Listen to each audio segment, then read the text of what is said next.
அனைவருக்கும் தினம் ஒரு தகவல் சார்பாக இனிய வணக்கங்கள். இன்றைக்கி நம்ம பார்க்க போகிற பதிவு நமக்கு இன்று வந்திருக்கக்கூடிய சக்தி வாய்ந்த வளர்பிறை அஷ்டமி. ஆஷாட நவராத்திரியோட இந்த அஷ்டமி நாளில் நம்ம செய்யக்கூடிய எந்த ஒரு சின்னதான ஒரு தாந்திரிக பரிகாரத்துக்கும் அதீத ஒரு பலன் இருக்குங்க. எப்படி பஞ்சமி திதி நம்ம அம்பாளுக்கு உகந்ததுன்னு சொல்கிறோமோ அதே மாதிரி தான் இந்த அஷ்டமி திதி நாளில் நம்ம எது செஞ்சாலுமே நமக்கு நல்லதொரு ரிசல்ட் இம்மீடியட்டாக நமக்கு கடவுளுடைய அனுகிரகத்தாலே கிடைக்கும்.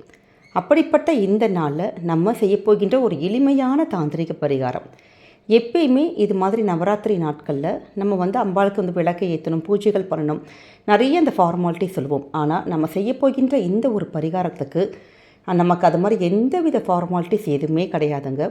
உங்களுக்கு பீரியட்ஸ் இருந்தால் கூட நம்ம இந்த மாதிரி எளிமையான விஷயத்தை பண்ணலாம். நீங்கள் ஆத்மார்த்தமாக மனசில் உள்ளன்போடு இறைவனை மட்டுமே வேண்டி உங்களுடைய வாழ்க்கையில் நல்லபடியான ஒரு பணவரவு வரணும், அந்த பணத்துக்கான அந்த தடைகள் எல்லாம் விலகணும், நல்ல குடும்பத்தில் நமக்கு வருமானம் பெருக்கணும்னு நினச்சிட்டு இந்த எளிமையான ஒரு விஷயத்தை மட்டும் இந்த அஷ்டமி திதி இருக்கக்கூடிய நேரத்தில் நீங்கள் செஞ்சு பாருங்கள். அப்படிப்பட்ட அற்புதமான மிளகு பரிகாரம் தான் இன்றைக்கி நம்ம தெரிஞ்சுக்க போகிறோம். பதிவுக்குள்ளே போகிறதுக்கு முன்னாடி நம்முடைய சேனலை சப்ஸ்கிரைப் பண்ணாமல் பார்த்துட்ருக்கோங்க, கண்டிப்பாக சப்ஸ்கிரைப் பண்ணிக்கோங்க. அப்போ தான் எங்களுடைய எல்லா நல்ல நல்ல பதிவுகளுமே உடனுக்குடனே வரும். பக்கத்தில் இருக்கக்கூடிய பெல் பட்டனையும் மறக்காமல் கிளிக் பண்ணிக்கோங்க. இப்போ பதிவை பார்க்கலாம். ஆஷாட நவராத்திரி அப்படின்னாலே வாராகி அம்பாளுடைய வழிபாட்டுக்கு உகந்த ஒரு நாள். நம்முடைய வாழ்க்கையில் இந்த 9 நாட்களுமே நம்ம ஏற்கனவே நம்முடைய சேனலில் நிறைய பதிவுகள் கொடுத்துருக்கோம். ஏன்னா இந்த நவராத்திரியில் ஏற்றக்கூடிய தீபங்கள், சொல்ல வேண்டிய மந்திரங்கள், அப்படி நிறைய விஷயங்கள் நம்ம பார்த்துருக்கோம்.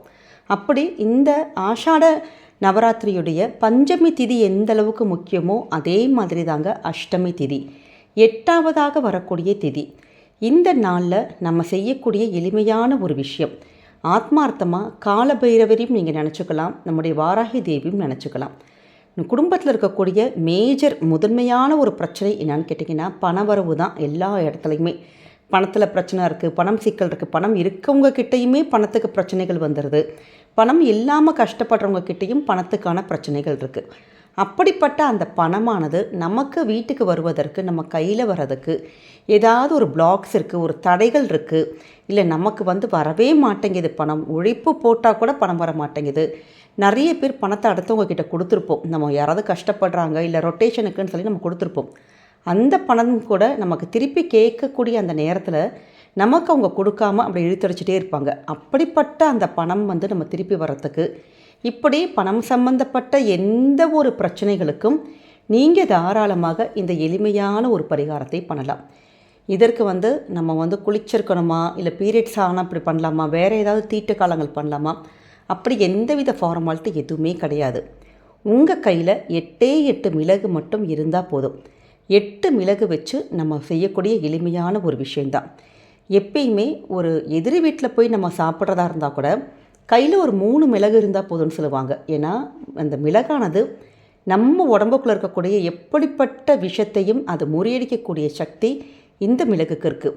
நமக்கு ஆன்மீக விஷயங்கள் இல்லாமல் சயின்ஸாக இந்த மிளகு நிறைய விஷயங்கள் நமக்கு பண்ணுது. அப்படி நம்ம இந்த மிளகுங்கிறது காலபைரவருக்கு நமக்கு ரொம்ப உகந்தது. அஷ்டமி நாட்களில் மிளகு தீபங்கள் ஏற்றுறது, அது மாதிரி நிறைய விஷயங்கள் நம்ம பார்த்துருக்கோம். இப்போ உங்களுக்கு கோவிலுக்கெல்லாம் போக முடியும் அப்படிங்கிறவங்க தாராளமாக நம்ம வீடுகளே நீங்கள் தாராளமாக இன்றைக்கி அஷ்டமி நாட்களில் தீபங்கள் ஏற்றி வழிபடுறது, அப்படி என்ன வேணாலும் பண்ணலாம். இது எளிமையாக எல்லாராலையுமே செய்யக்கூடிய விஷயம்.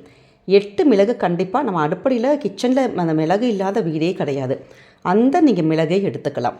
8 மிளகு மட்டும் உங்கள் கையில் வச்சுட்டு உங்கள் வீட்டோட வெளியில், அதாவது உங்கள் வீட்டோட அந்த வெளியில் வராண்டா சொல்லுவாங்க பார்த்திங்களா, ஓப்பனான இருக்கக்கூடிய இடத்துல, இல்லை இப்போ அப்பார்ட்மெண்ட்ஸு எல்லா பக்கம் ஃபுல்லாக கவர் பண்ணியிருக்கோம், இல்லாட்டி முன்னாடி ஃபுல்லாக ஷீட்டு மாதிரி போட்டிருக்கோம், அப்படி ஓப்பனாக இல்லைம்மா அப்படிங்கிறவங்க டக்குன்னு நீங்கள் இந்த 8 மிளகையும் எடுத்துகிட்டு உங்களோட மொட்டை மாடிக்கு போயிருங்க. இதில் நீங்கள் நம்முடைய 8 திசைகள், அதாவது நமக்கு 8 திக்கிலிருந்து வரக்கூடிய அந்த பணவரவுக்கான அந்த தடையை முறியடிக்கக்கூடிய எளிமையான பரிகாரம்.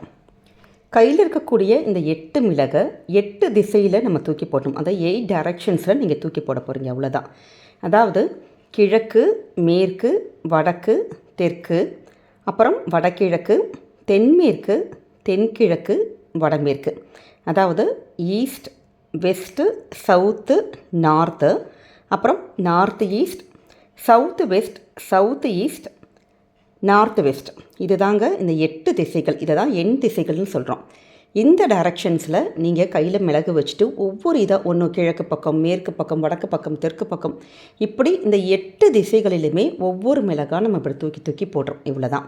அது சில நேரம் நம்முடைய தலையிலே விழுகும், சில நேரம் நான் டக்குன்னு காலுக்கு அடியில் விழுகும்.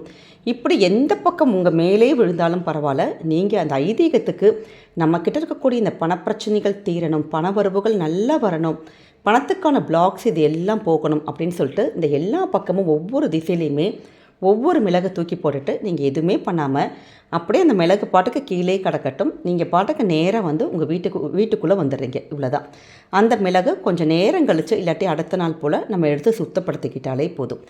இப்படி செய்வதன் மூலமாக இந்த தாந்திரிக பரிகாரமானது நமக்கு வரக்கூடிய அந்த பண வரவானது ஏதாவது ஒரு ரூபத்தில் எங்கேயாச்சும் பிளாக்காக இருந்தால் கண்டிப்பாக நமக்கு அதை வந்து எப்படியாச்சும் நமக்கு வந்து பணம் 4 பக்கமும் 8 பக்கத்திலிருந்து வருவதற்கான சூழலை நமக்கு அமைச்சு கொடுக்கும். ஏதாவது ஒரு வருமானம் பெருக்குவதற்கான நல்ல ஒரு வேலைவாய்ப்புகள் கொடுக்கலாம். இல்லை பணம் எங்கேயாச்சும் கேட்டிருப்போம், அந்த இடத்துலேருந்து கேட்ட இடத்துலேருந்து பண உதவி வரலாம். அப்படி ஏதாவது ஒரு ரூபத்தில் நமக்கு பணமானது நம்மை தேடி வருங்கிற ஒரு ஐதீகம் இருக்குது. அதுவும் மற்ற எல்லா நாட்களில் நம்ம செய்கிறத விட இந்த ஆஷாட நவராத்திரியுடைய இந்த முக்கியமான இந்த அஷ்டமி நாளில் நம்ம செய்கிறப்ப நிச்சயமாக பணமானது பெருகும். நமக்கு வருமானம் பெருகுவதற்கான வாய்ப்புகளை வாராகி தேவியும் நம்முடைய கால பைரவரும் கண்டிப்பாக நமக்கு அமைச்சு கொடுப்பாங்கங்க. அதனால் நம்பிக்கையோடு இந்த ஒரு விஷயத்தை பண்ணுங்கள். எப்போ இந்த பதிவை பார்க்குறீங்களோ பார்த்த கையோடு நீங்கள் இந்த 8 மிளகு மட்டும் வச்சுட்டு நீங்கள் செஞ்சு பாருங்கள். நிச்சயமாக எங்களுக்கு பணம் வந்ததுன்னு சொல்லிட்டு கமெண்ட் செக்ஷனில் போடுவீங்க. ஏன்னா பல பேருடைய வாழ்க்கையில் நல்ல ஒரு பணவரவை பெற்று தந்த எளிமையான ஒரு தாந்திரிக பரிகாரம் தான் இது. அதனால் நம்பிக்கையோடு பண்ணுங்கள், நிச்சயம் நல்லதே நடக்கும். இந்த ஒரு விஷயத்தை நம்ம வந்து கரெக்டாக அந்த அஷ்டமி இருக்கக்கூடிய நேரத்தில் பண்ணுறதுங்கிறது தான் விசேஷம். அந்த அஷ்டமி திதி நமக்கு கரெக்டாக எப்போ வருது அப்படின்னு கேட்டிங்கன்னா, இன்று புதன்கிழமை மதியம் 3 மணிக்கு தொடங்குகின்ற அஷ்டமி திதியானது அடுத்த நாள் வியாழக்கிழமை சாயங்காலம் 4:32 மணி வரைக்கும் இருக்குது. அதனால் இன்றைக்கி 3 மணிலேருந்து நாளைக்கு 4:30 மணி வரைக்கும் உள்ள அந்த அஷ்டமி திதி நேரத்தில் எப்போ வேணாலும் இந்த ஒரு பரிகாரத்தை நீங்கள் தாராளமாக பண்ணலாங்க. இறைவனை நம்பி நீங்கள் இந்த ஒரு விஷயத்தை மட்டும் செஞ்சு பாருங்கள். கண்டிப்பாக பணம் உங்களுக்கு 8 திசையிலிருந்தும் நிச்சயமாக தேடி வரும். நம்பிக்கையோடு இந்த விஷயத்தை பண்ணுங்கள், கண்டிப்பாக நல்லது மட்டுமே நடக்கும். நம்முடைய கமெண்ட் செக்ஷனில் ஓம் வாராகி தாயே போற்றி அப்படிங்கிற மந்திரத்தை பதிவிடுங்க. பார்க்குற எல்லாருக்குமே இது வந்து ஒரு உந்துதலாக தூண்டுகளாக இருக்குங்க. இந்த பதிவு பிடிச்சிருக்குன்னா மறக்காமல் உங்கள் ஃப்ரெண்ட்ஸ் அண்ட் ஃபேமிலி மெம்பர்ஸ்க்கு ஷேர் பண்ணுங்கள். அவங்களும் இதை பார்த்து பயன்பெறட்டும். நம்முடைய சேனலுக்கு தொடர்ந்து உங்களுடைய சப்போர்ட் ஆதரவு என்றைக்குமே கொடுக்கணுங்க. மீண்டும் வேறு நல்ல பதிவோடு உங்களை சந்திக்கிறோம். நன்றி, வணக்கம்.